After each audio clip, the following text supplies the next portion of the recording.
¿Me escuchan todos? Regio. Sí, don Jack. Haxameach, bienvenidos a Valija de Apócrifos la noche de hoy con el Raf Moshe Yerushalmi para hablarnos de las fuentes apócrifas de la fiesta de Hanukkah, un tema que por múltiples razones me apasiona, pero no voy a meter la pata ahorita, sino más tarde. Paréntesis brevemente, de hoy en 8 tendremos a Martín Cruz, director de Arte, Cultura y Deporte del Partido Comunes, antes FARC, para hablarnos de su concepto, apreciación de cómo la paz y la reconciliación sí es posible en Colombia. El lunes 13 tendremos a Álvaro Ramírez Bonilla para hablarnos de inestabilidad política y intervención extranjera en Latinoamérica. El día 20 de diciembre al pastor John Milton Rodríguez, candidato presidencial por el Partido Colombia Justa Libres, y el día 27 a Ushi Levi de la FM. Sin más, Rabbi Yerushalmi, Bejabot, Haxameach. Haxameach, muchas gracias. Buenas noches a todos. Gracias, buenas noches a todos, Haxameach. Y como siempre es un verdadero gusto reunirme con ustedes vía este medio Zoom tan importante en estos días que han pasado de pandemia, ¿no? Y el tema que nos va a ocupar hoy es un tema sumamente polémico, es interesante, hay muchas fuentes, muchísimas fuentes, pero poca gente conoce en detalle todo lo que esas fuentes pueden aportar al esclarecimiento de la importancia de Hanukkah, de la importancia de lo que ocurrió Bayamim Mahem Basman Azeh en esa época, como por estos días, y vamos a sacar conclusiones. Es interesante ver cuál es la conclusión desde el punto de vista práctico de todo esto. Para entender todo lo que ha ocurrido con el tema de Hanukkah y la guerra que libraron los Hashmonaim, bueno, tenemos que remontarnos unos 100 años atrás, al momento en que eso estalla ya como un movimiento militar en contra de la hegemonía de los greco-asirios. Hay que tomar en consideración que no fue todo el pueblo griego, sino una parte de los griegos que intentaron someter al pueblo de Israel de una manera muy peculiar. Y creo que voy a empezar por ese tema. Nosotros vemos en el rezo de la Amidá, cuando llegan los días de Hanukkah, que está escrito allá una pequeña oración. Después de la bendición de Modim Anachnulah, dice que en la época de Matityahu, Beyon Hanan, Cohen Gadol, cuando el imperio griego gobernaba la tierra de Israel, intentaron someter al pueblo de manera bastante, diría, violenta al final, para, de alguna manera, dice literalmente, le shakeham mitoratja, o mitorateja, para hacerte olvidar de la Torá. Esa frase no ha sido entendida de manera, digamos, holística, porque sencillamente se piensa que los grecoasirios querían era que el pueblo de Israel dejara de lado la Torá.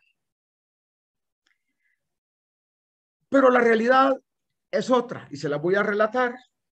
hay muchas fuentes. La fuente que voy a citar en este momento se llama, son fuentes midrashicas de la época del Talmud. Se llama la Mejilta Rabatí, la gran Mejilta. Y ahí dice lo siguiente. Ocurre que cuando reinaba Talmai Hamelech, Ptolomeo IV, que era un rey que estaba en Alejandría, escuchó sobre la Torá del pueblo de Israel, que era una hermosa sabiduría, que si eso es así, debe de ser tomada en cuenta y debe de estar en los mismos anaqueles donde se encuentran los libros de los filósofos griegos. Wow. Eso para mí, cuando yo lo estudié hace unos 12 años, fue una novedad. Ptolomeo, que en hebreo se llama Talmai, quería poner la Torá al mismo nivel que la sabiduría de los más importantes sabios griegos. Parece interesante, parece muy encomiable esa idea. Y él fue el que hizo reunir 70 sabios del pueblo de Israel, los colocó en diferentes cubículos o habitaciones para que ellos tradujeran la Torá al griego.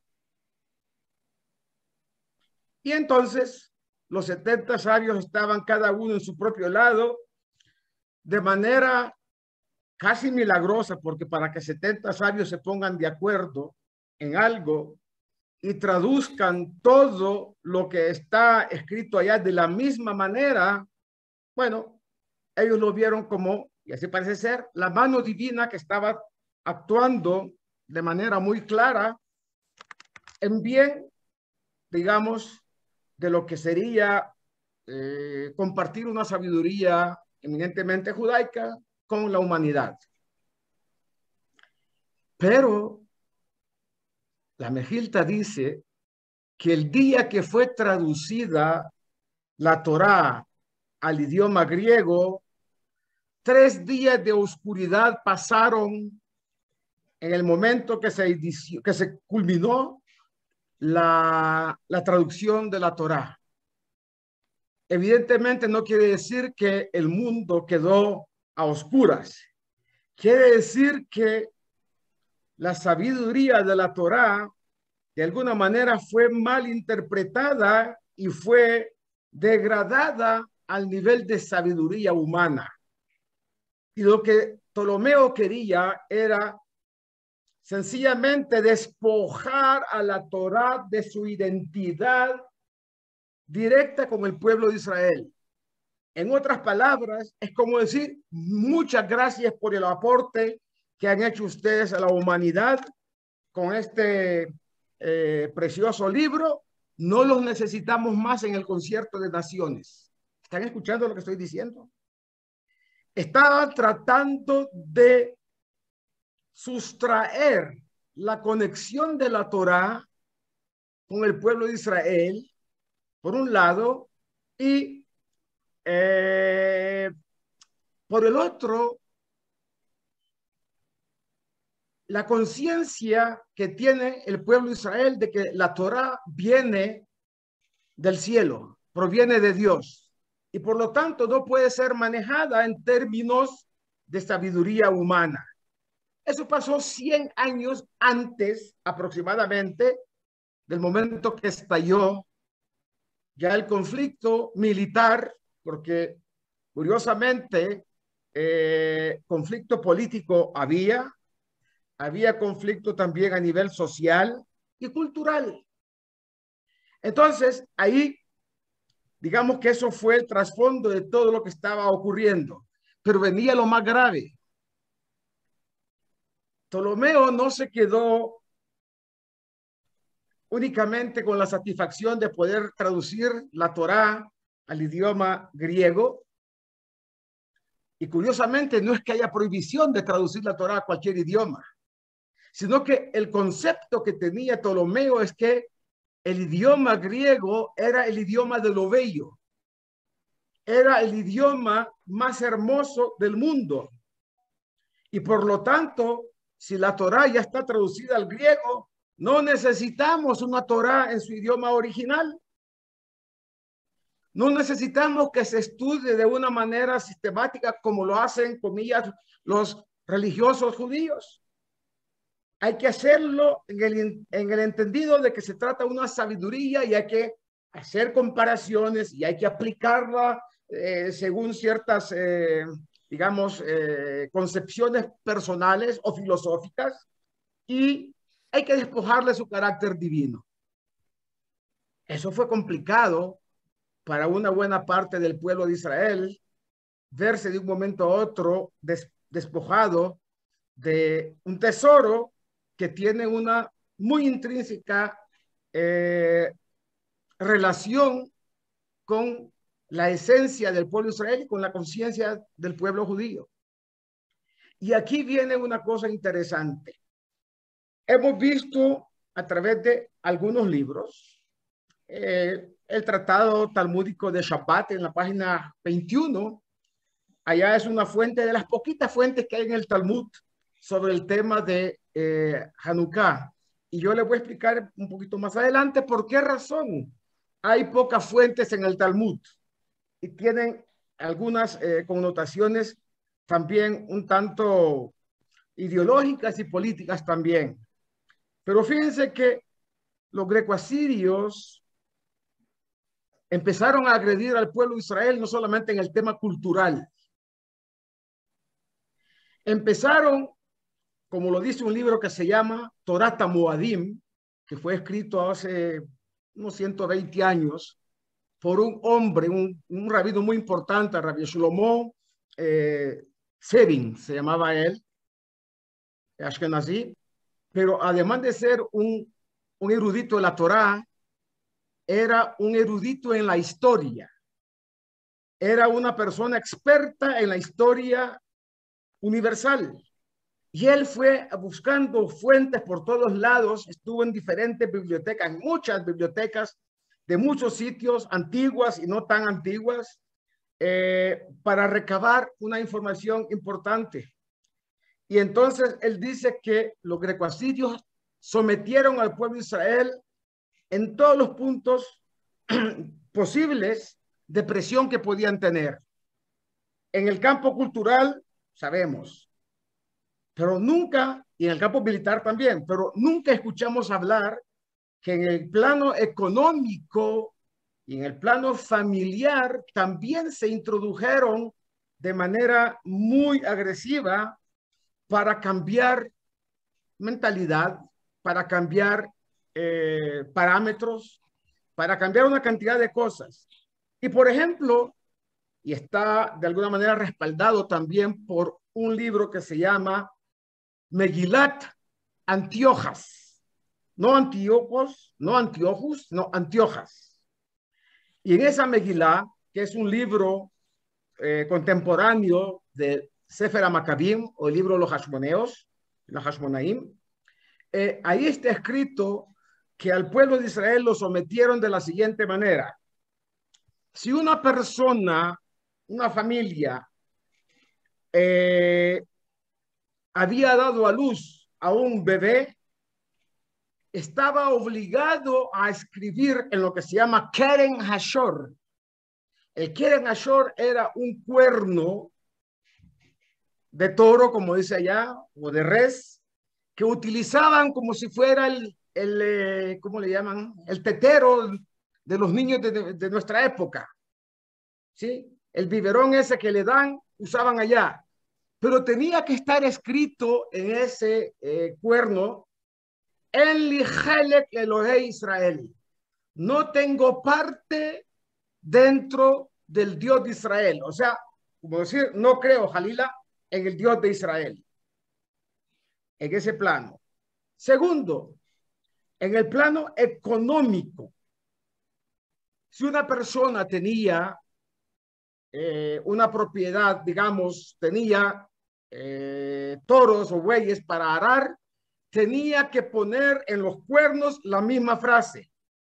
Y por lo tanto, el judío no podía utilizar ese toro para arar porque ahí había lo que se llama prohibición de disfrutar de algo conectado con la idolatría. ¿Cuál era el nombre del Dios que habían puesto allá? Bueno, en tu artículo, Jackie, que escribiste, muy interesante por demás. Yo digo que estoy contigo de acuerdo en un 70% del tema. Interesante y está muy bien porque las fuentes están ahí, ya las conozco. La conclusión no comparto contigo y ya te lo voy a explicar por qué. En todo caso... Con el 70% soy feliz. Bueno, yo le dije de manera aleatoria, pero puede ser más, puede ser menos, no importa. El hecho es que allá, en el plano de lo que es lo puramente profesional, comercial, lo que sea, el toro tenía que tener en los cuernos eso. Y pobre de aquel que tuviera un toro y no tuviera esa inscripción allá. Con eso, el judío ya no podía utilizar el toro ni para hacerle shejitá. A la vaca había que poner lo mismo, no podía tomar leche. O sea, lo estaban oprimiendo también en el plano económico y familiar. Y entonces el pueblo de Israel se vio de una manera tan apremiante, sometido a una cantidad de cosas, que al final del tema decidieron tomar las armas. Y aquí hay dos fuentes interesantes que explican de qué manera empezó la revuelta contra los greco-asirios. Una dice que había un judío apóstata que lo trajeron los helenistas y los griegos para sacrificar un cerdo en el Bet Hamikdash. Y entonces sacrificaron el cerdo allá y en el momento que estaba ocurriendo eso, llegó Matitiahu, que era Cohen Gadol, y vio lo que ocurrió y entonces tomó la decisión de ejecutar a este señor por haber mancillado el honor del Bet Hamikdash, del templo, sacrificando ni más ni menos un cerdo. ¿Ok? Y ahí empezó la vuelta y empezó la pelea. La pelea duró, hay varias opiniones, entre 25 y 40 años. Hay una opinión que dice 40 años de lucha armada, otros dicen 25 años. Y empezó la guerra así. La otra opinión es mucho más interesante. La otra opinión hace referencia a una de las cosas que los grecoasirios establecieron. El hegemón. ¿Ustedes saben lo que es el hegemón? De ahí viene la palabra hegemonía. El hegemón era el que gobernaba la tierra de Israel para los grecoasirios. Era un griego. Él hizo un edicto que cualquier novia del pueblo de Israel que era virgen, la noche de la jupá, la noche del matrimonio, no iba con su marido, sino que la secuestraba a este señor para violarla. Y esa era la historia. Y los sabios del pueblo de Israel no hicieron absolutamente nada para pelear por esta situación. Fíjense ustedes cómo algunas veces la halajá puede crear situaciones realmente que no pueden ser concebidas desde el punto de vista del plano moral. Los hajamim dijeron, esta mujer no está prohibida para su marido judío. ¿Por qué? Porque se llama anusá, fue violada, fue violentada. Entonces no hay acá intencionalidad de parte de la mujer para ir a estar una noche con alguien que no es su marido. Luego, si la halajá no exige Otra cosa, bueno, está bien, podemos vivir con eso. Pero imagínense ustedes la dignidad de esas mujeres que tenían que ser sometidas a ese vejamen. Y bueno, los hombres estaban tristemente, digamos que imposibilitados, por decirlo menos, o no les importaba mucho el tema. Resultó que Yehudit, la hija de Matitiau, Cohen Gadol, el padre de los Hashmonaim, iba a casarse y estaba ya la crema innata de la sociedad judía, los diferentes presidentes de las comunidades, los diferentes presidentes de los clubes, los diferentes presidentes de las instituciones benéficas del pueblo de Israel, y por supuesto estaban todos los rabinos más importantes allá. Y la novia estaba entrando allá a la jupá, y el rabino dispuesto ya para hacer los kiddushim, y en un momento determinado Yehudit se desnuda completamente delante de todo mundo. Y entonces los hermanos, que eran los Macabín, cuando vieron eso, sacaron la espada todos y la querían asesinar. Como se dice en hebreo, Atlumit Bayeshet, no te da vergüenza el espectáculo que estás haciendo frente a todo el público que está acá, las grandes autoridades civiles, militares, religiosas. Y les dijo Yehudit, y ustedes no les da vergüenza que sus mujeres, sus hijas, son llevadas a la casa del gobernador, sometidas a violación pública, y ustedes callados.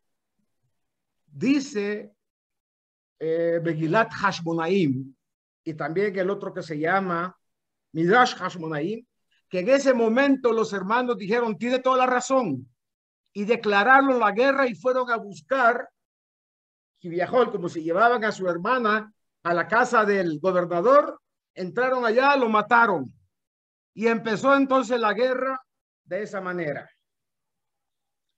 Pero entonces, esa guerra concluye 25 o 40 años después, con una situación en la que el 25 del mes de Kislev, Kafei Kislev, los macabeos o Hashmonaim reinauguran el templo y traen allá, y aquí vienen las versiones diferentes. Escúchate esto, Jackie. Resulta que allá la Mejilta dice que no encontraron menorá.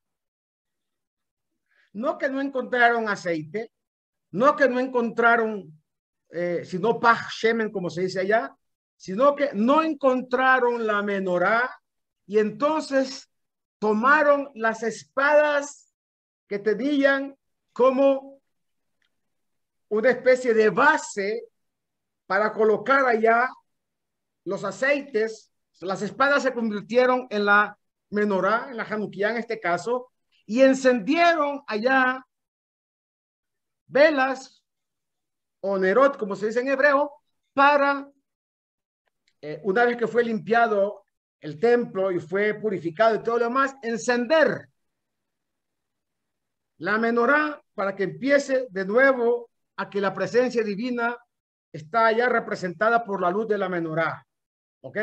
Eso dice la Mejilta. En Sefer Maccabim, o libro de los Macabeos, no aparece por ningún lado el milagro del Paj Hashemen. No aparece. No se dice nada allá sobre ese tema. Pero, en otras fuentes, como Megilat Antiojas, dice allá que los pocos Kohanim que se encontraban en el lugar buscaron aceite puro para encender la menorá, y no encontraron sino un solo recipiente con aceite que tenía el sello del Cohen Gadol, es decir, no había sido violentado el sello y estaba allá. Mire lo que dice el Maharal sobre este tema en un libro que se llama Torah Or. Torah Or, dice el Maharal, el tema central de Hanukkah no es el encendido de las velas, sino el tema central es básicamente el hecho de que hubo un milagro donde pocos derrotaron a muchos. Aquellos que estaban imbuidos de un fervor religioso judío auténtico derrotaron a aquellos que estaban asimilándose a la cultura griega. Eran mitiavnim, eran judíos que se habían helenizado, ¿ok? Y aquellos que se dedicaban a estudiar la Torá se sobrepusieron sobre aquellos que la habían abandonado.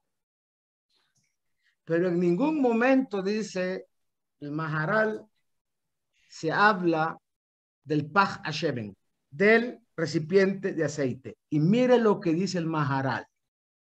Cualquiera se sorprendería y diría, wow, el Maharal, ¿qué pasó? ¿Se volvió reformista? Maharal de Praga era una de las grandes luminarias del pueblo de Israel. Dice, los Kohanim tuvieron que contar la historia del aceite que encontraron. Él no está desvirtuando que no había aceite. Dice que sí, hubo un milagro del aceite, pero el milagro de haber derrotado al imperio greco-asirio era más grande que el aceite que fue encontrado allá y que duró 8 días. ¿Y por qué lo mencionan los macabeos sobre este tema? O sea, en Megilat Hashmonaim, dice, lo menciona porque había gente que él llama Miketanei Amaná, los pequeños de fe, que no creían que la presencia divina había inspirado la guerra contra los greco-asirios y tenían necesidad de conocer el otro milagro que era más pequeño, que era un milagro pero más pequeño, que fue el haber encontrado el recipiente de aceite. Entonces, para los que vieron la mano de Dios de manera abierta en la victoria militar de los macabeos, no hacía falta haber mencionado el tema del aceite. Pero aquellos que no veían, fíjate bien que eso ya viene, esa discusión ya viene de tantos años, ¿no? Lo podemos extrapolar para el tema de Akamat Mediná, cuando se fundó el Estado de Israel. No hubo milagros divinos ahí no. ¿Sí? Aquellos que deberían ser reconocedores de la presencia divina en todo lo que el pueblo de Israel hace, ¿no? Y pues dirían lo mismo. Necesitamos ver un milagro muy, pero protuberante y que no se pueda considerar como algo natural. Que poquitos derrotan al imperio militar más importante de esa época no era suficiente milagro. Entonces, dijeron los sabios, establecieron, fíjate bien, Halel por la victoria de los macabeos sobre los grecoasirios y las velas de Hanukkah por el milagro del aceite. Pero entonces aquí hay una pregunta que formula el Maharal. Pero el milagro, para proclamarlo de una manera tal, diríamos que si dijera Halel, por el milagro militar, pero también por el milagro del aceite. ¿Me entiende? No se entiende de otra manera por el hecho que dijeron hay que encender 8 días el aceite. Si fuera solamente 8 días por el hecho del milagro, bueno, entonces tampoco no tendríamos que decir Halel, porque el Halel sería un solo día, el día que se inauguró el templo, que se reinauguró el templo.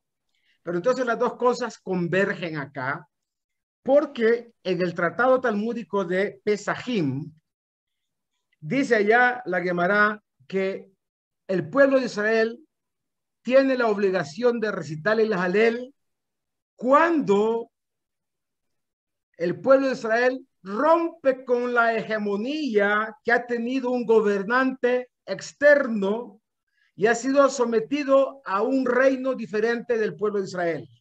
En el momento que ya hay un rey que va a gobernar al pueblo de Israel, hay obligación de decir el Halel, es decir, cuando ya tenemos un primer ministro, cuando ya tenemos un gobierno eminentemente judío, entonces el pueblo de Israel ya no está sometido a ninguna nación externa, ningún, digamos, imperio, ningún gobernante por fuera del pueblo de Israel. Hay que decir Halel. Y así está escrito en Pesajim. Muy bien. Aquí hay otro tema interesante. El milagro, como tú muy bien escribiste en tu artículo, supuso encender, no en ese año, velas a nivel de todas las familias del pueblo de Israel, sino, dice, Beshaná Ajeret, otro año. Hay quien interpreta al año siguiente y hay quien interpreta muchos años después. El hecho importante es acá lo que dice Maimónides en su Yad HaZaká, las leyes sobre Hanukkah, el capítulo 3, alajá número 1. Mira lo que dice allá, lo voy a traducir, está en hebreo.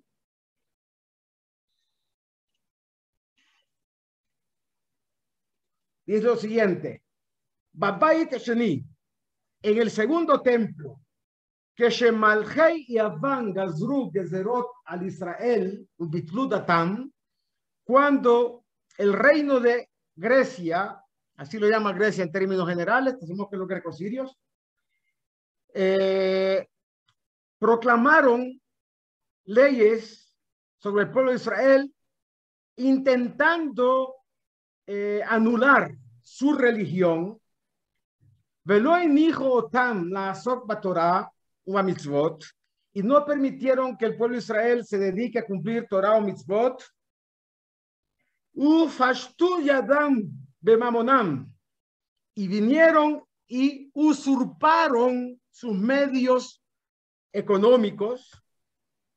Voy a hacer un paréntesis, no les dije cuál era la otra gezra que había hecho, otra proclama, otro edicto de los grecosirios, era lo siguiente. Escuchen esto. Obligación para cada comerciante poner en la puerta de su casa y adornar con coronas alusivas a la festividad de Baco, el dios del vino y de todo lo que sabemos. Ponían coronas y adornaban los negocios con temas alusivos a Baco. Y los judíos estaban obligados de hacerlo. Y además tenían que poner en las puertas de su casa, donde estaba, digamos, la chapa de la llave o lo que fuera la cerradura, no tengo parte en el Dios de Israel. Entonces, despojando a los judíos de poder disfrutar de una casa como propiedad privada, porque no podían disfrutar de eso, y estaban tratando, ¿qué hicieron los judíos? Rompieron las puertas y dejaron abierto todo para que cualquiera que quisiera entrar podía entrar. Aparentemente no habían ladrones o habían muy poquitos y entonces la gente no tenía tanto problema. Pero estaban sometidos en todos los tipos de vejámenes que podían hacerle. Dice, y después sus hijas fueron entregadas a las élites gobernantes para que fueran violadas en todos los sentidos, moral, espiritual, físicamente, y entraron al templo, lo usurparon, rompieron todos los protocolos allá, impurificaron todo aquello que estaba puro. Y entonces, con estas angustias que tenía el pueblo de Israel, ¿qué ocurre? Se sintieron absolutamente presionados en todos los sentidos. Y entonces el Todopoderoso el creador del mundo, Rihem Alehem, tu misericordia. ¿A través de quién? ¿Dios mismo hizo lo que hizo? No. Los milagros del pueblo de Israel deben ser propiciados por el pueblo de Israel. Dios hace cuando el judío actúa desde aquí abajo, como cuando uno tiene un celular, Les Abdil, ¿no? Tiene un celular, el celular no le funciona si no ocurre en una antena que esté ya ese aparato reconocido y pueda tener comunicación con esa antena. Hay que hacer un paso. Ese paso es o tocar el interruptor para que se prenda la luz, ¿sí? O de alguna manera espichar para poder hablar en el teléfono. Lo mismo había que hacer un paso. ¿Cuál era el paso? Que el pueblo de Israel se organizara militarmente. Quiere decir que cuando hay soldados del pueblo de Israel para defender al pueblo de Israel, en el tema espiritual se considera que Dios les da la posibilidad de vencer, porque normalmente vencen gracias a Dios. Pobre de nosotros si el pueblo de Israel no tuviera soldados como tiene Tzahal, tuviéramos Dios libre hace rato quién sabe dónde. Porque el milagro se hace a partir de los hombres que toman la decisión de defenderse. En Somjim Alanes, dice el Talmud, no podemos nosotros apoyarnos en que Dios nos va a hacer milagros si nosotros no hacemos nada. Entonces dice Rambam, Maimónides, empezaron a organizarse y entonces Dios tuvo misericordia de él y hizo que en la época de los Kohanim Hashmonaim, ¿sí?, derrotaran a ese imperio.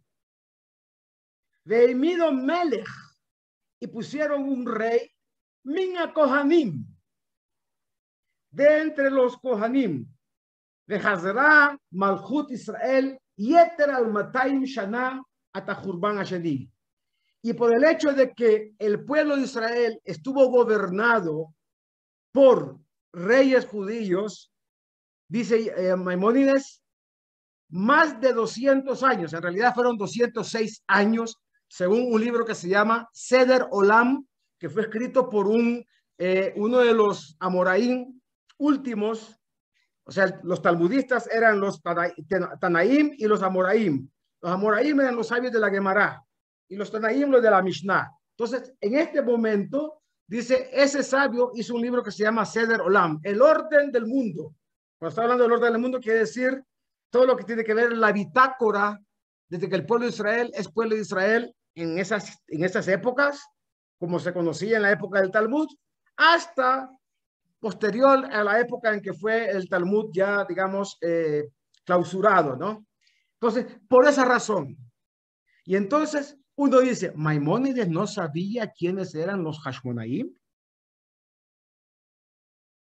Claro que lo sabía. ¿Por qué lo sabía? Sabemos que Maimónides era, primero hablaba griego, segundo fue muy cercano a los filósofos griegos, sobre todo Aristóteles.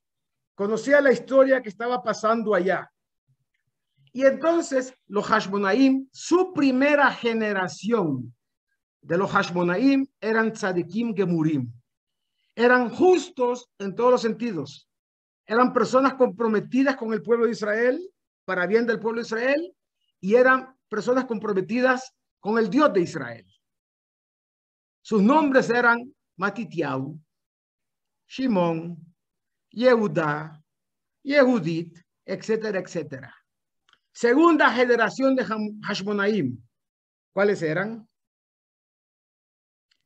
Ya tenían un nombre griego primero y el segundo nombre era hebreo. Por ejemplo, la reina Alexandra Shlomzion Amalcá.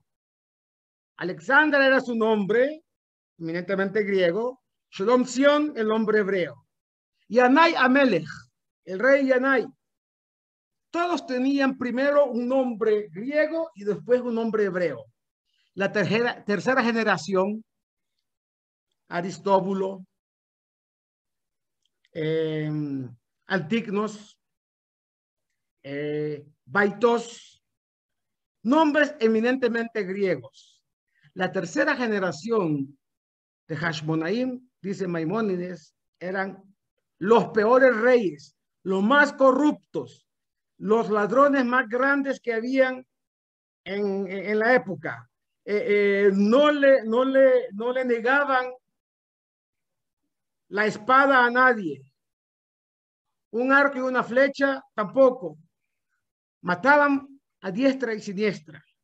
Entonces, la pregunta de mi amigo Jackie, entonces, ¿por qué decimos Halel? Y entonces, ¿por qué decimos y ponemos las velas? Te voy a contar una historia hasídica que es muy bonita. La historia hasídica dice que había un señor muy pobre, paupérrimo. Mejor dicho, cualquier negocio que empezaba, como dijo uno de nuestros sabios más insignes, ya me voy a acordar cómo se llamaba. Él dijo, si yo me dedicara a vender mortajas, nadie se moriría. Todos los negocios que emprendía fracasaban porque no tenía la menor idea de qué era lo que la gente necesitaba. Cualquier cosa le iba muy mal. Ibn Ezra, Rabino Ibn Ezra, Abraham Ibn Ezra, ese fue el que quería vender mortajas. Dijo, no, si vendo mortajas nadie se muere. Cualquier negocio le iba mal. Entonces, resulta que este señor, todos los negocios que hacía le iba muy mal. Años. Llegó a una edad ya un tanto madura y de repente le sonó la flauta, como dicen por ahí, y empezó a hacer un negociazo y ganó fortunas. Muchísimo dinero.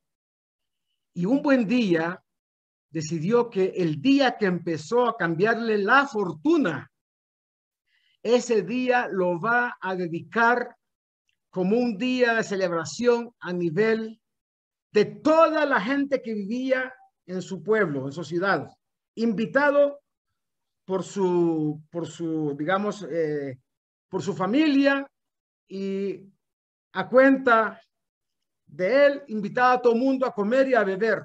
Mejor dicho, un banquete increíble. Y empezó a estudiar.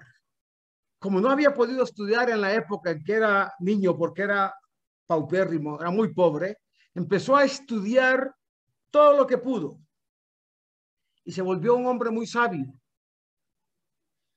Lastimosamente, unos años antes de fallecer, la rueda de la fortuna también se le volteó y perdió todo aquello que había ganado. Su gran fortuna no la tuvo más.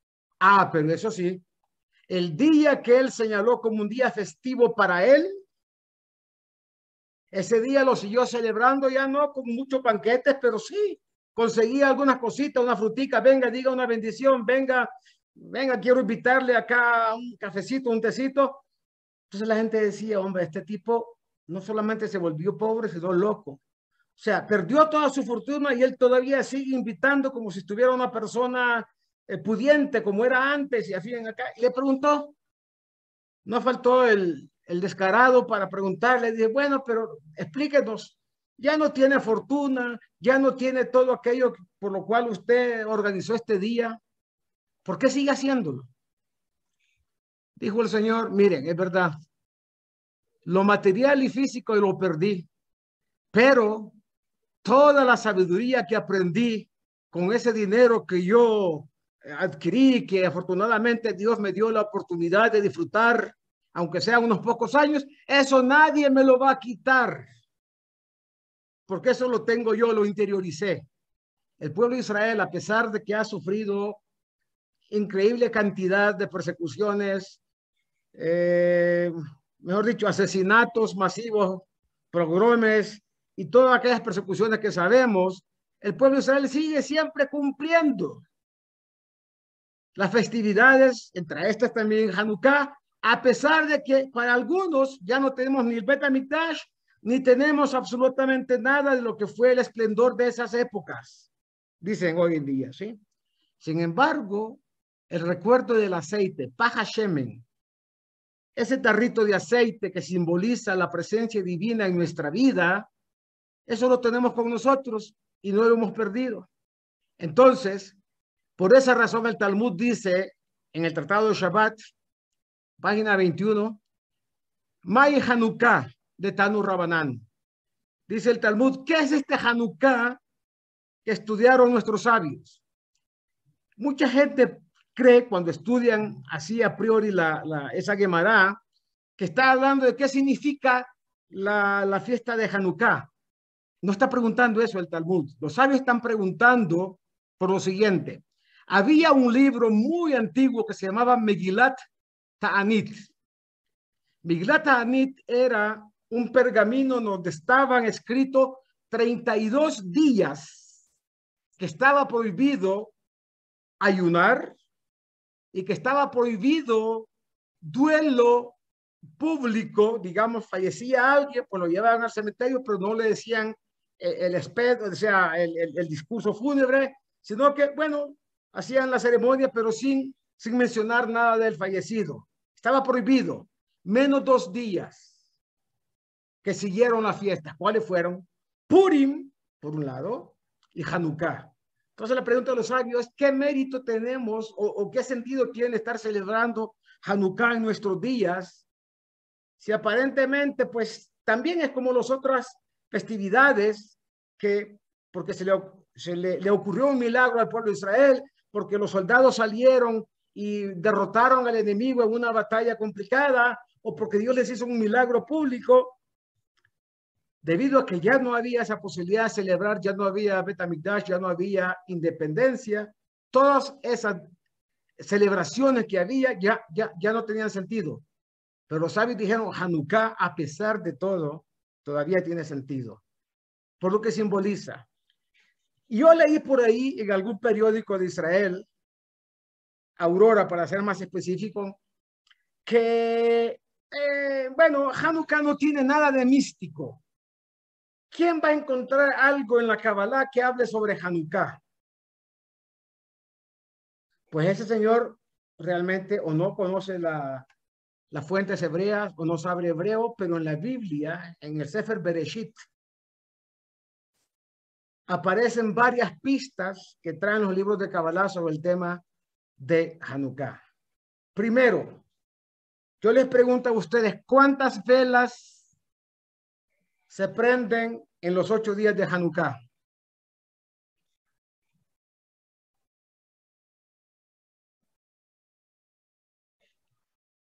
¿Alguien me puede decir? 9 más 7 9 más, no, 9 más 8 más 7 más 6 más 4 más 3 más 2 más 2. Vale. Sí. Son 36 velas. La primera vez que aparece la palabra Yehi-Or, que Dios dijo, hágase la luz. ¿Sí? La primera vez que aparece es 36 palabras desde Bereshit. 36 son las velas. Y cuando habla de la luz, dice el Talmud, dicen otros sabios, esa luz que Dios creó el primer día, que no es la luz de los astros, porque los astros fueron creados el día miércoles, o sea, Yom Revi'i. Esta luz es la luz Aganús, Or Aganús, que fue guardada para los justos y que estos tengan el beneficio de esa luz. Ahí está la palabra ahí, Or, 36 velas. Vuelvo y pregunto, ¿cuántas velas, incluyendo el Shamash, se prenden en Hanukkah?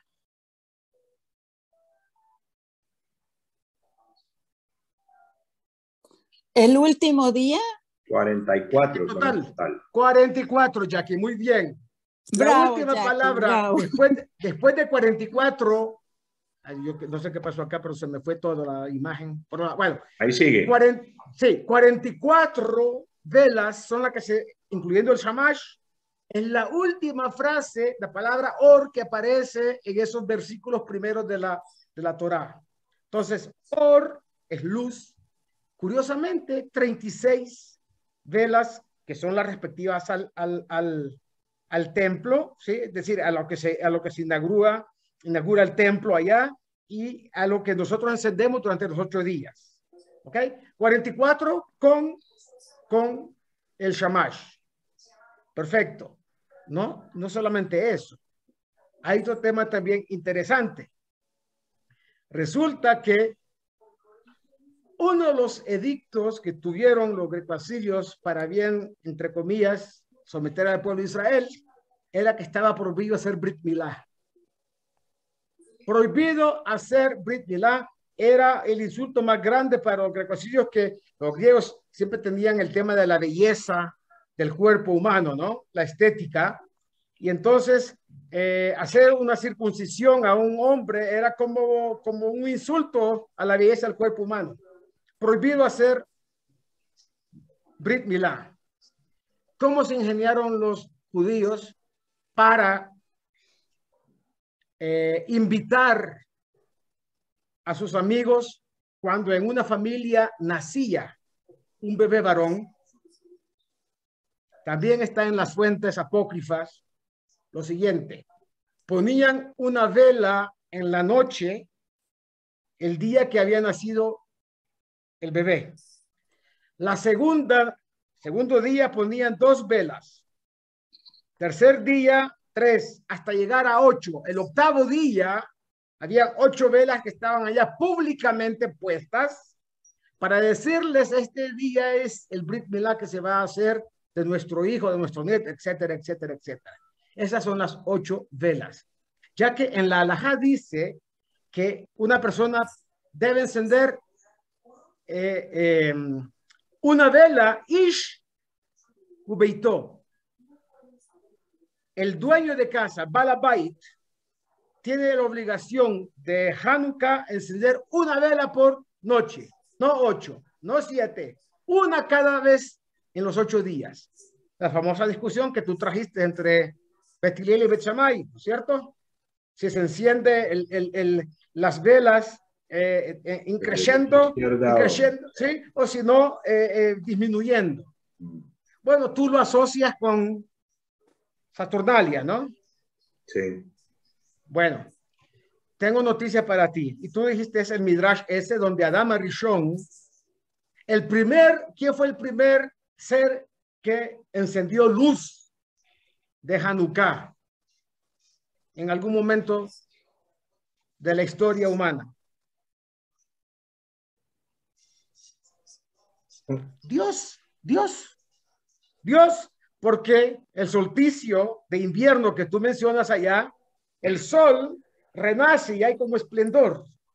Adam Arishon, el Midrash que tú escribiste, que tú mencionaste allá, sí, él dijo: mis pecados han hecho que la luz del mundo disminuya, pero cuando vio que empezó a rezar y tuvo ayuno y todo lo demás, lo que dice el Midrash allá, vio que de repente el sol aparece y hay luz en el mundo, lo declaró día de alegría y día de conmemoración para las generaciones.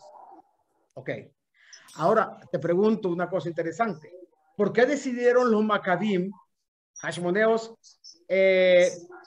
decretar el día Kaf Hei de Kislev, 25 Kislev, como el día para empezar la festividad de Hanukkah? 3 años atrás,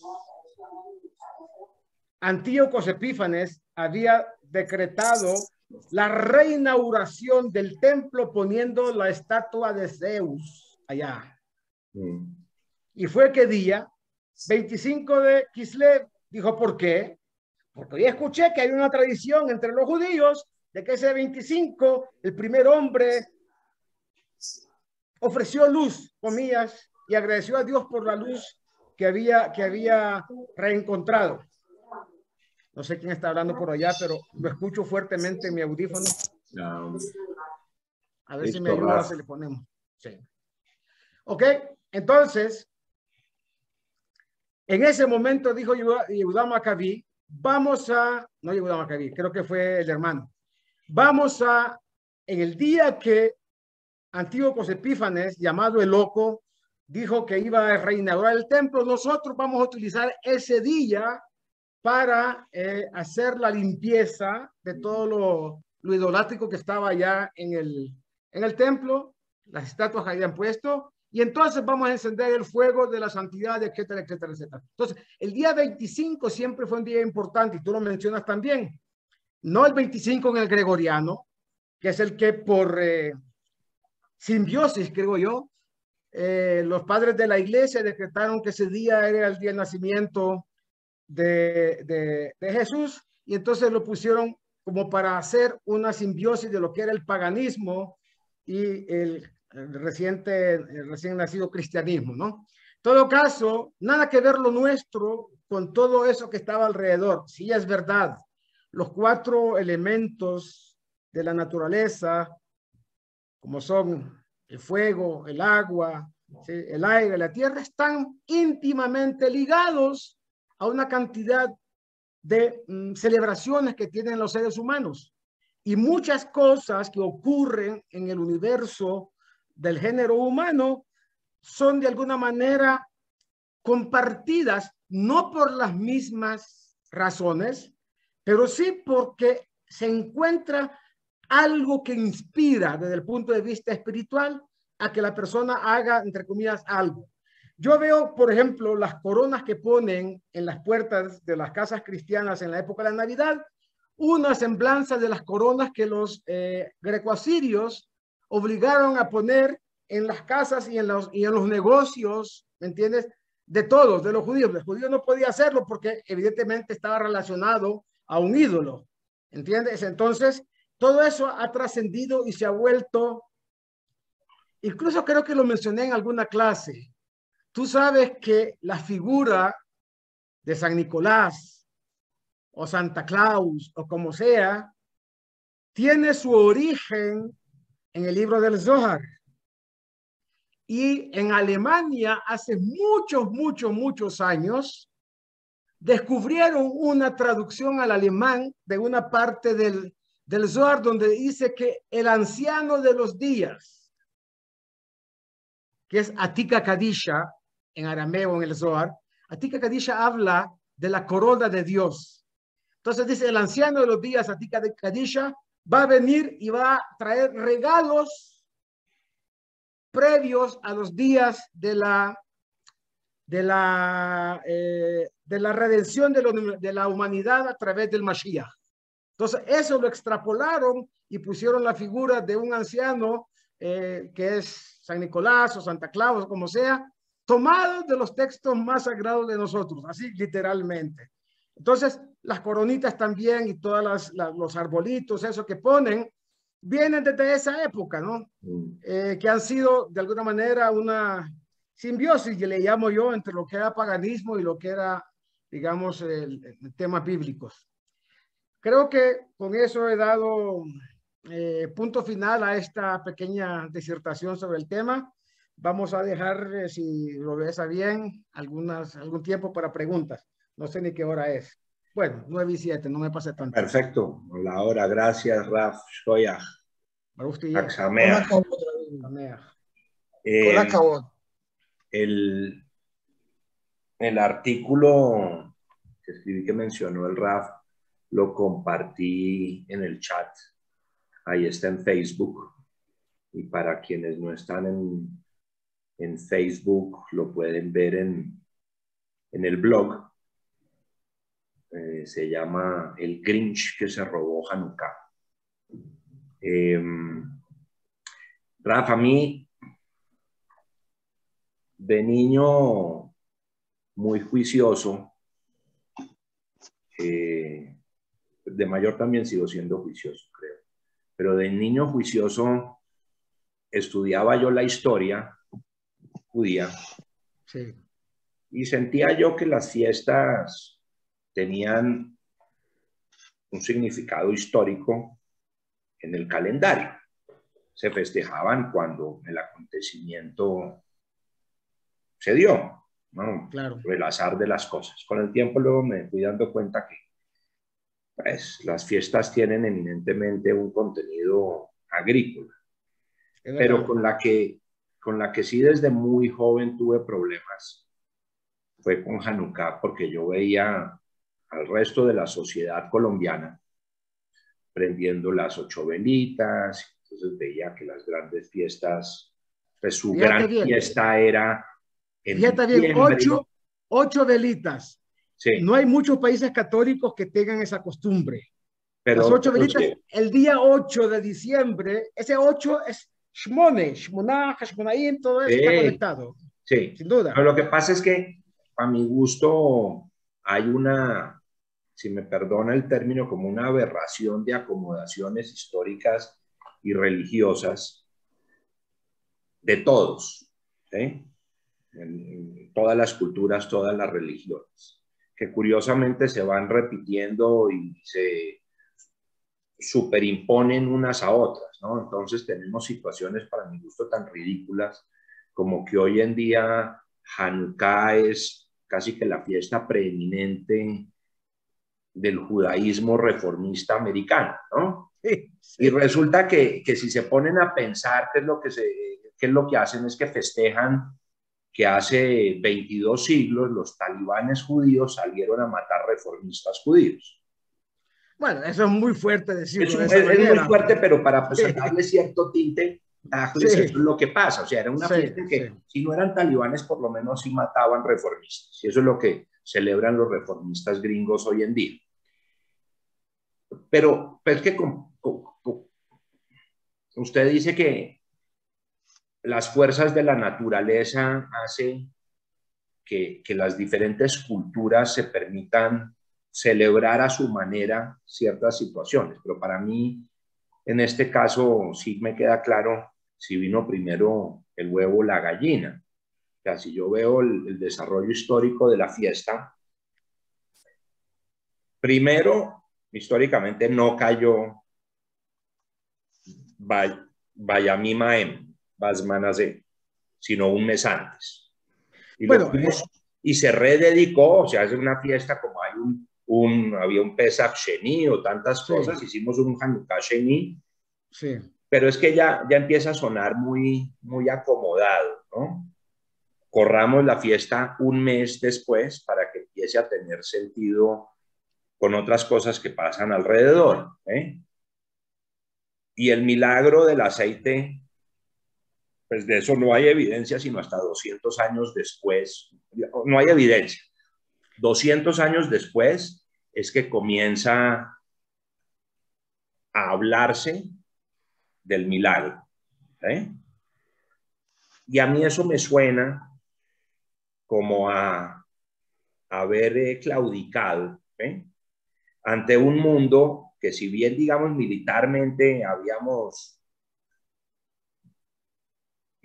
ganado a los griegos, culturalmente no se había limpiado de esa helenización. Y los judíos seguían festejando tantas costumbres paganas, ¿eh? Entonces esa Saturnalia, donde por ejemplo de siglos atrás, ¿eh?, prendían durante 8 días antes del solsticio una velita más cada día, porque en la medida en que el sol iba perdiendo sus 8 días de luminosidad, pues nosotros en la tierra ayudábamos con una velita y entonces caía el sol otro poquito más, entonces ayudábamos con 2 velitas y así hasta que el sol volvía a crecer, ¿no? Entonces, pues la lógica me dice que sí se acomodaron muchas cosas para permitir que el pueblo fuera regresando a comida y a una tradición judía que me parece pues irónico porque implicó la reconversión de unas tradiciones paganas con simbología judía, que es lo que todas las religiones han hecho para esa fecha. Ahora, maravillosa la fiesta, magnífico haber mantenido el Yiddishkeit, la soberanía. Personalmente me resbala si la fiesta la debíamos celebrar en octubre, noviembre o en noviembre, diciembre, ¿eh? Pero sí me deja un saborcito rarito, como irónico, porque es la fiesta preeminente donde queremos limpiarnos de todo lo que no somos nosotros, ¿eh? Y lo que somos es adaptar un poco de ritos y fechas paganas y darle una simbología judía. Ya que no estoy de acuerdo contigo porque me parece muy radical tu postura en ese, yo te lo respeto, no tengo ni más faltaba, pero me parece muy radical eso, porque yo te digo, mira, realmente las fuentes sí hablan. Te estoy dando dos fuentes claras que son, contemporáneas de lo que ocurrió. Uno es lo que se llama Megilat Antiojas y el otro es Midrash Hashmonaim. En ambos, escritos por diferentes personas, diferentes sabios, mencionan el tema del milagro del aceite. Esos dos lo mencionan claramente. Estamos hablando que son contemporáneos de lo que ocurrió. Sí, en serio, está, mira, puedes, incluso yo creo que hay la posibilidad de revisar eso a través de la página web de la Biblioteca Nacional de Israel. Ahí tienen todos estos escritos, estos libros originales, entre comillas, de los pergaminos que estaban allá, y hay versiones, digamos, no que sean modernas, sino que fueron tomadas de esas, que fueron los libros, digamos, viejos, antiguos, tienen alrededor de 600, 700 años según algunos, y ahí está consignado estas dos cosas. ¿Me entiendes? Estamos hablando de por lo menos esa edad. Sí, pero todo es posterior al hecho histórico. No. Las fuentes son de la época, nadie discute eso. Tú sabes que hay académicos en Israel que se dedican a estudiar orígenes, edades y toda una cantidad de cosas, elementos importantes para llegar a saber exactamente si un texto puede ser fiel o no a lo que ha ocurrido. Esas dos fuentes, Migilat Antiojas y Midrash Hashmonaim, son de la época de 100%. Lo que pasa, Rafa, es que si me permite el debate ahí, sí, uno también puede discutirlo con la falta de evidencia por otro lado. O sea, si uno ve los textos que sí son fácilmente datables, por ejemplo, ¿sí? Flavio Josefo en su libro Antigüedades de los Judíos menciona exactamente cuándo comenzó a celebrarse el milagro del aceite. Y esos son 200 años después. Él no dice cuándo comenzó a celebrarse. No. Pero decía que era algo muy reciente, que no era de la época macabea. Bueno, acuérdate que Flavio Josefo vivía en el palacio de Tito, ¿no? Vivía allá, él era uno de los cortesanos, él acomodó muchas cosas, no es un historiador muy fiable, pero yo no discuto ese tema, yo voy por el otro lado. Las fuentes que están mencionando el tema del aceite son fuentes que fueron escritas. Megilat Antiojas fue escrito en arameo y Midrash Hashmonaim fue escrito en hebreo. Sefer HaMaccabim o Sefer, el libro de los Macabeos 1 y 2, fue escrito originalmente en griego para público griego. ¿Sabías eso? Y por eso... igual que la Septuaginta, es la primera evidencia de tener que editar algo que sea políticamente correcto. ¿Sí? Para no ofender al mundo goy exactamente, y al hegemón. Exactamente, estoy de acuerdo contigo 100% en ese tema. Entonces, cuando un libro se escribe en griego y luego lo traducen al hebreo, ¿sí? No está claro quién lo tradujo al hebreo del griego. Lo que sí está claro, incluso para los académicos modernos, hebreos, judíos, es que fue escrito para consumo de los griegos. ¿Me entiendes?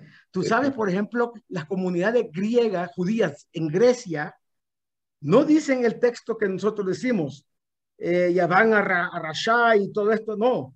Ellos mencionan claramente la parte de griegos, como estaban tan divididos en ciudades-estado y todo eso, mencionan exactamente a los seleucidas. No habla de los griegos en general, habla de los seleucidas. Entonces, eso es muy interesante. Entonces, seguramente ese libro fue escrito como para de alguna manera decirle a los otros griegos, tranquilos, el tema no es con ustedes, esto es porque nos atacaron desde el punto de vista militar, cultural, en fin, etcétera. Pero ustedes, que fueron la gran mayoría fue muy respetuoso. Tú sabes que Alejandro Magno incluso tuvo, está datado en el Talmud, una reunión con Shimon HaTzadik. Y dijo, Alejandro Magno le contó, hay una obra griega que no recuerdo el nombre, que también registra ese hecho. Le dijo a Alejandro Magno, yo soñé con una persona como usted, vestido como usted. Todo Shimon HaTzadik le dijo, es que del cielo te han ¿cómo se dice? Te han escogido para ser la persona que mande sobre este imperio enorme, en fin, todo lo que sabemos que ocurrió con Alejandro Magno allá. Pero es evidente que sí se puede criticar diciendo que se acomodó la fiesta, porque claramente te lo dije, ellos acomodaron para el día en que el rey griego, ¿cómo se llama? Antíoco, había digamos que de alguna manera destruido. Si me permite, yo lo que diría, ¿sí? Sí. Es que con la imperiosa necesidad de acomodar un simbolismo judío a una fecha posterior, se vieron en la necesidad de encontrar algo y entonces se remitieron a ese hecho de unos años atrás, ¿eh? Correcto, porque tenían exacto. que encontrar algo que, estoy de acuerdo, que estoy validara de acuerdo. La acomodación forzosa a una fecha pagana. Claro, porque está escrito claramente que el grueso del pueblo judío no aceptó sobre sí el tema de esta festividad, ¿me entiendes? Entonces, había de alguna manera, eso es muy cierto, eso es muy claro.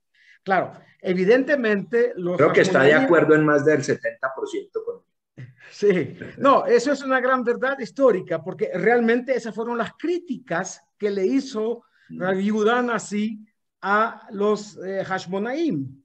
¿Me entiendes? Los hashmoneos tomaron, usurparon el reinado que no les correspondía. ¿Me entiendes?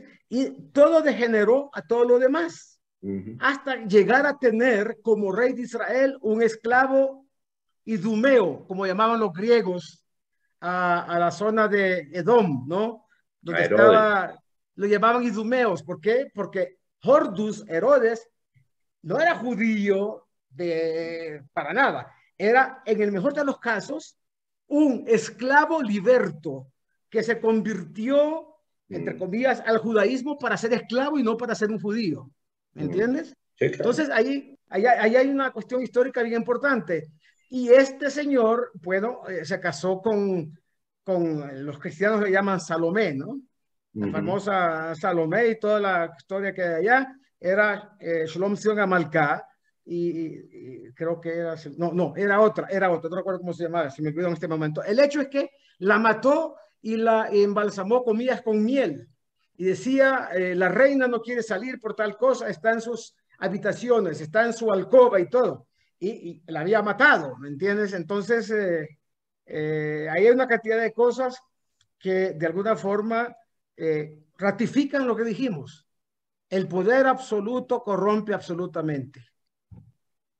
Entonces, sí, ellos ahí tuvieron, lo que dijo es tenaz. O sea, en una generación ya estaban degenerados y en 2 y 3 era la perversión total. Exactamente, era lo peor de lo peor.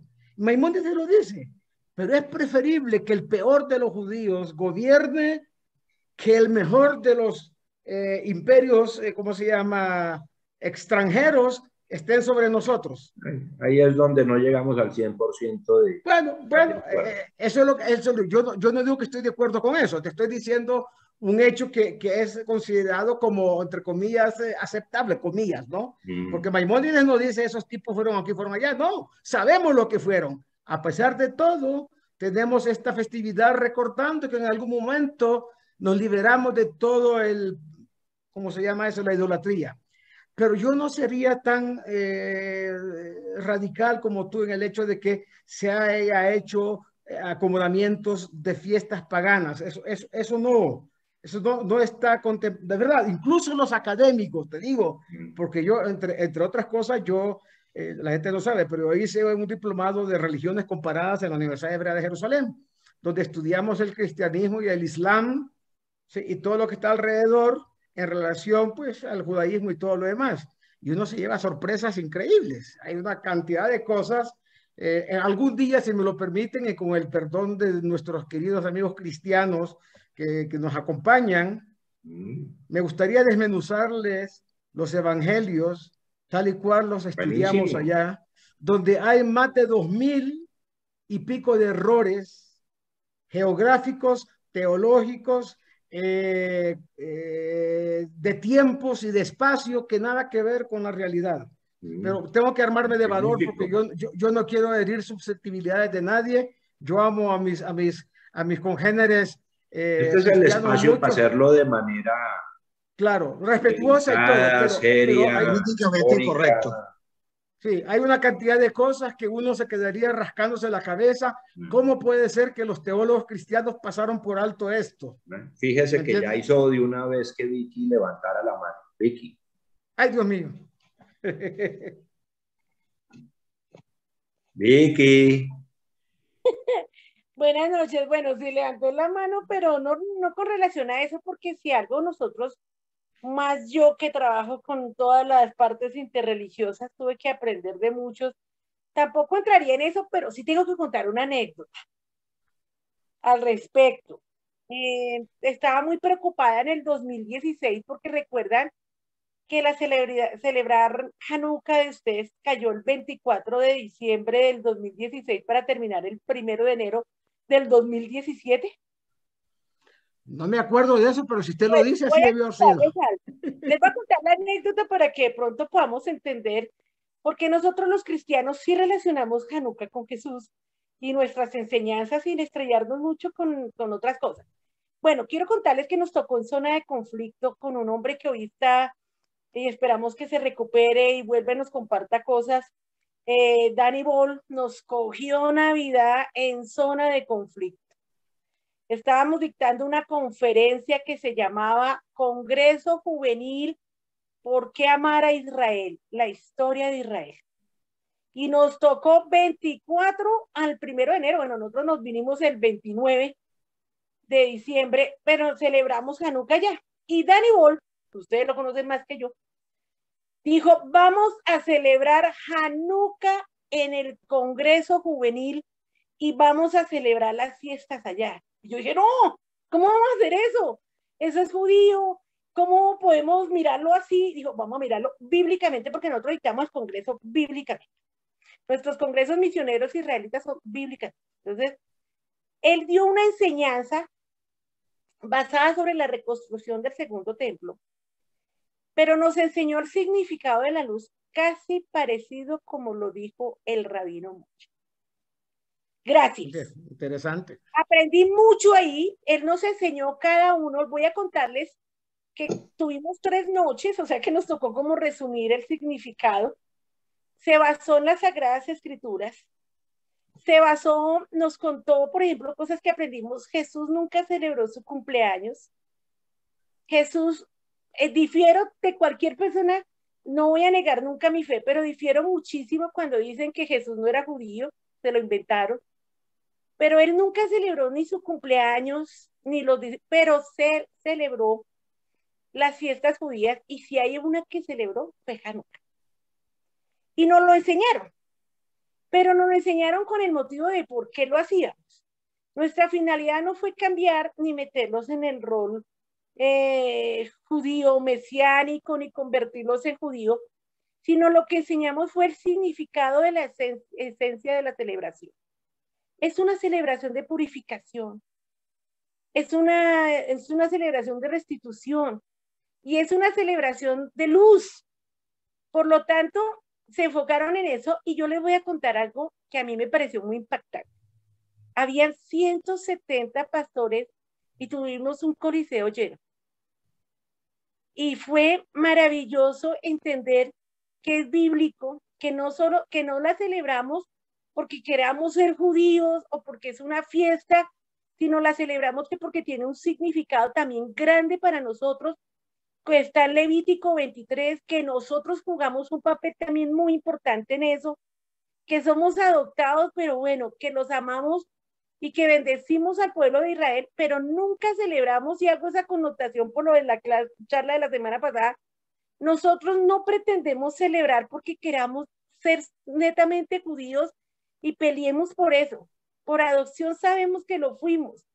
Para los que creemos en Jesús, por supuesto, y es respetarle a usted. Los cristianos que leen la Biblia desde el principio, porque es que hay una nueva cristiandad que se dedica a los evangelios y como dice nuestro rabino, hay grandísimas equivocaciones. Sí. Pero eso no quiere decir que todos los cristianos solo se basen en los evangelios. En particular, yo como misionera que predico, ¿cómo les parece que yo predico del Antiguo Testamento mucho? Y me baso en el Antiguo Testamento. Y cuando celebré hace unos meses Sukkot, bueno, algunos amigos míos judíos se pusieron furiosos, están celosos de sus fiestas y no quisieron y me criticaron y me dijeron que yo era una pagana. Pero yo quiero decirles algo, yo celebro las fiestas que están estipuladas en la Biblia, que tanto ustedes como nosotros celebramos, pero quería contar esta anécdota porque un profe tan evangélico, porque ustedes saben que por encima de todo Dani es cristiano, nos enseñó un mensaje muy grande, judío, y nos enseñó que se celebra no porque sí, lo celebramos no como fiesta pagana, lo celebramos porque es un tiempo también de regocijo para nosotros del año de ustedes, pero me causó mucha curiosidad que nos tocó en zona de conflicto y en la época de Navidad. Curiosamente tocó, pero no es porque se celebre y esa fiesta judía, y se aclara, no es Navidad de los judíos. Es simplemente una fiesta que se celebra, pues que es una renovación y el aceite tiene que ver mucho porque es la unción. Así que pues, quería compartir eso porque me parece maravillosa la enseñanza y de verdad muchas gracias porque aprendo mucho. Ya, por favor, 2022 bien programado. Señora, ¿qué? 2022 bien programado, no lo vayas a quitar. Vicky, yo solamente agregar algo. ¿Usted sabe cuál es la raíz de la palabra Hanukkah? ¿Tiene idea cuál es el significado de la raíz de la palabra Hanukkah? ¿De dónde viene la palabra Hanukkah? Bueno, en lo que medio pude entender alguna vez, porque la verdad no conozco mucho, pero sé que empieza cuando lo de la pelea de los macabeos, ¿no es? Sí, algo así, una lucha. Pero no, yo no le estoy preguntando desde el punto de vista histórico. El significado semántico de la palabra Hanukkah. Sé que es hebrea, pero explíquemela, por favor, rabino. Viene de la raíz Jinuj, que es educación.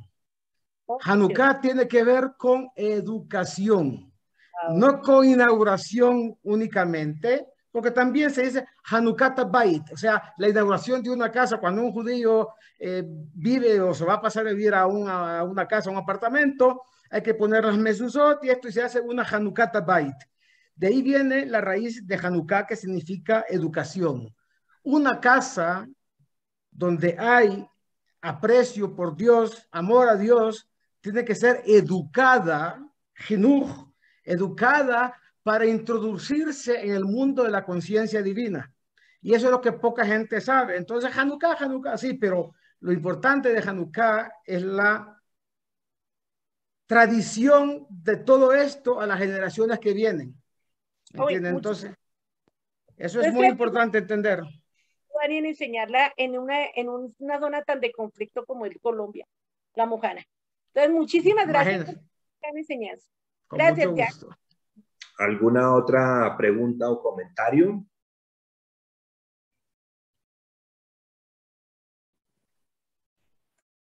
Un detallito, Rafa, y como ya paréntesis antes de cerrar, usted mencionaba las fechas de Tanit, que no se puede ayunar.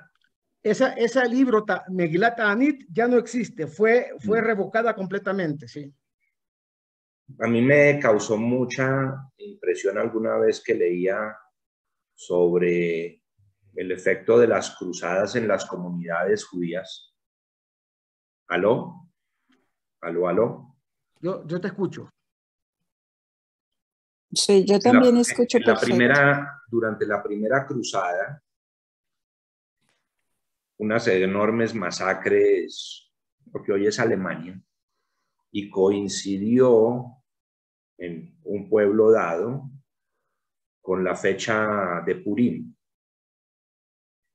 Y en el pueblo los sobrevivientes decidieron que marcarían como ayuno Claro, en adelante el 14 de Adar. imagínate. Sí, Impresionante, muy porque eso sí fuerte. es fuerte, fuertísimo. Sí, Tristemente ha sido la historia nuestra, ¿no?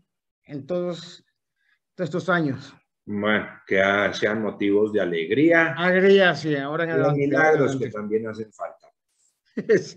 Créame que Está yo muy puedo bien. tener una paz, ¿no? Pero también me gustaría creer y necesito de No, milagros. no, no, no, no, no.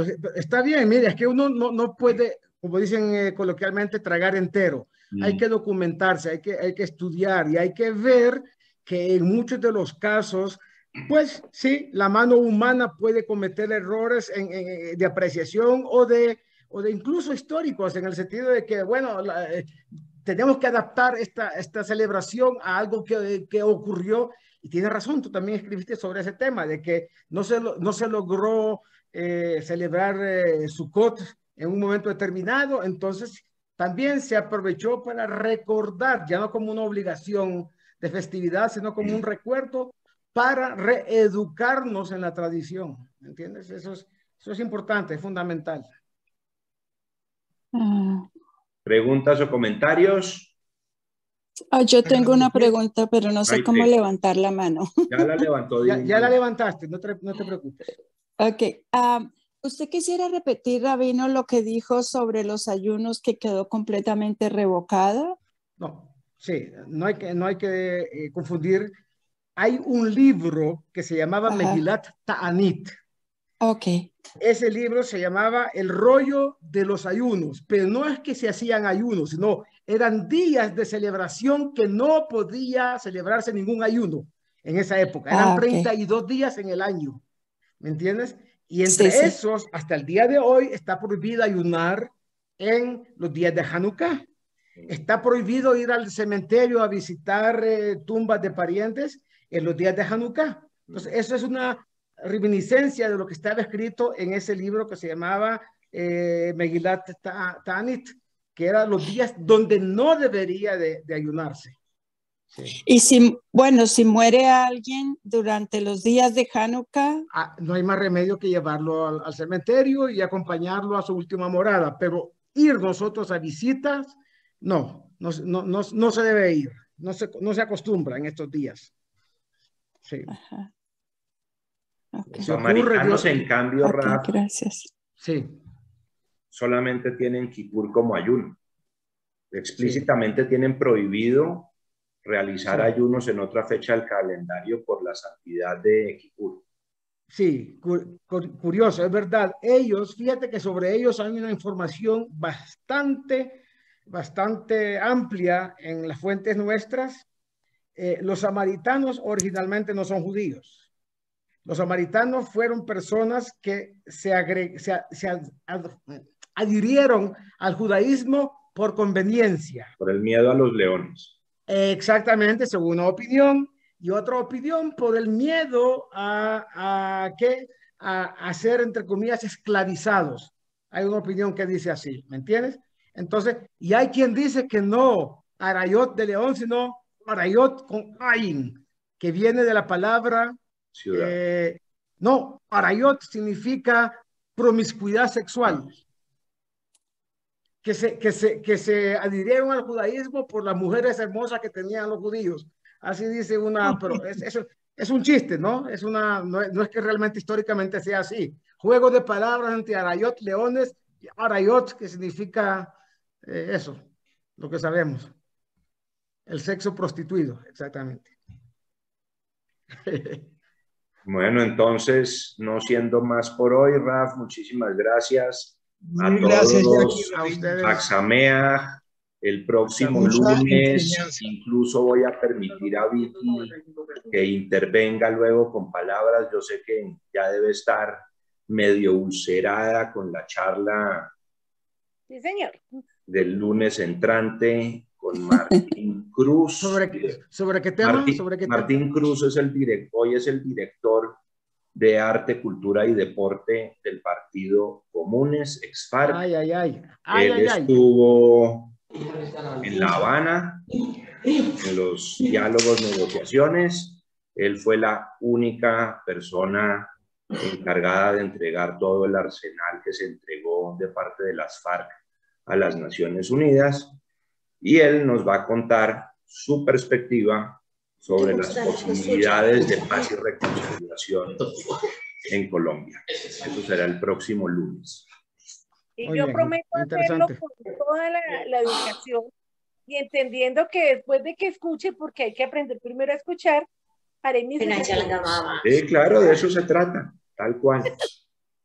Tal cual. Prometido que lo haga. Regio. Entonces nos vemos el próximo lunes. Nos vemos el próximo lunes. Gracias. Gracias a todos. Muchas gracias. Gracias, señor Rabino. Haxamea a todos. Muchas gracias. Haxamea. Gracias. Gracias, Jack. Feliz noche a todos.